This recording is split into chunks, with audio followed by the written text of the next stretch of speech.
So I'm going to show you how to join a Hangout by a link. And the easiest way to do that is by going straight to Google Hangouts, hangouts.google.com while you're logged in with your educational account.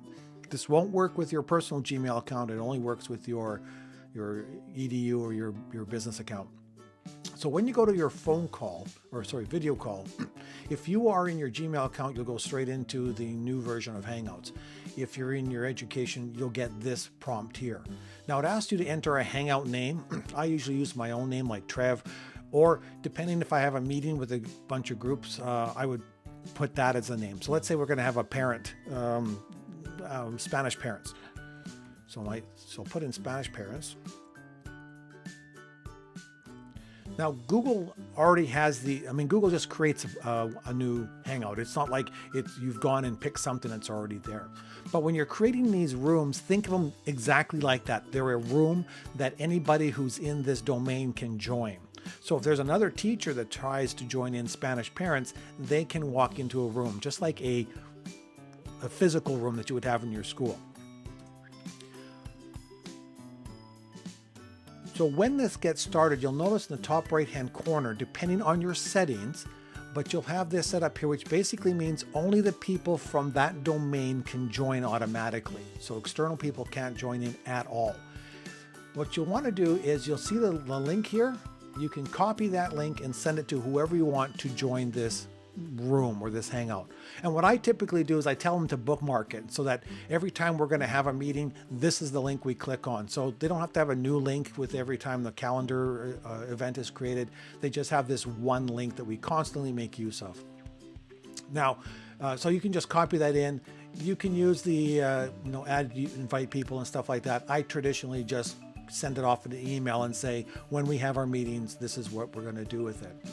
And this link here, notice how it says Spanish parents? That's the same name that we typed in at the very beginning. So I can actually change this to a different room just by retyping that. I don't have to go back out and then come back in.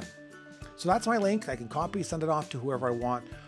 What I can do also is I'm going to put it in my calendar event. So if I create an event here, go to edit the event, see where it says join meeting. This is automatically generated by Google. I'm going to remove that. Whoops. I'm going to go back here and try this again. I'm going to remove this.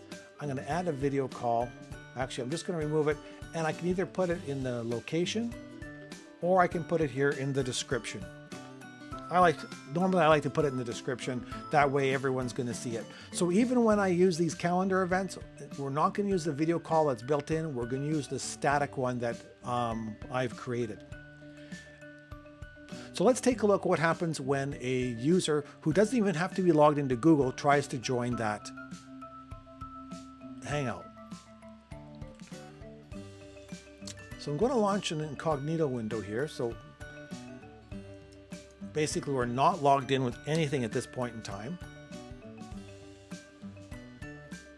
So because I am not part of the domain, I'm just going to move this window over here a bit so we can see what happens. I'm prompted to throw my name in. So I'll put in Bob and I'll put in a request to join. Now, nothing's going to show up on this page because this is set to the domain only. So before the meeting, I would have to go in, click on this, just click up where it says change here to allow anyone outside. If you do that just before the meeting, then what happens is now you are going to receive those notifications of all the different people who are trying to get in, and you can just click on accept. So keep in mind when you do this, you should be set up about 5 or 10 minutes ahead of time. Make sure you go in and change that setting off, and then you can only accept people into that. The trick is have them paste the link into Google Chrome. If they paste it into anything else, they'll have to download the plugin. They'll have to install the plugin. Google will then take them to a Hangout, but it won't be the right Hangout. So if they do install that plugin, you're going to have to tell them, make sure you click on the link again. With Chrome, the plugin's already built in, so you don't have to worry about that whatsoever. Now, to get around all this is you can talk to your administrator and ask them to go into the global settings for Google Hangouts, where it says Hangout video calls. All calls begin with external guests allowed to request access. So if that is checked off, what that means is when you first fire this up, you don't need to see my face here, so we'll just block this for a second.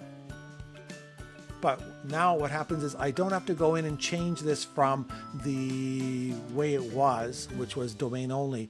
It was automatically go to this anyone with the link setting. So when people join, as long as someone from the domain's there to accept them in, it will work. So it just saves you a step.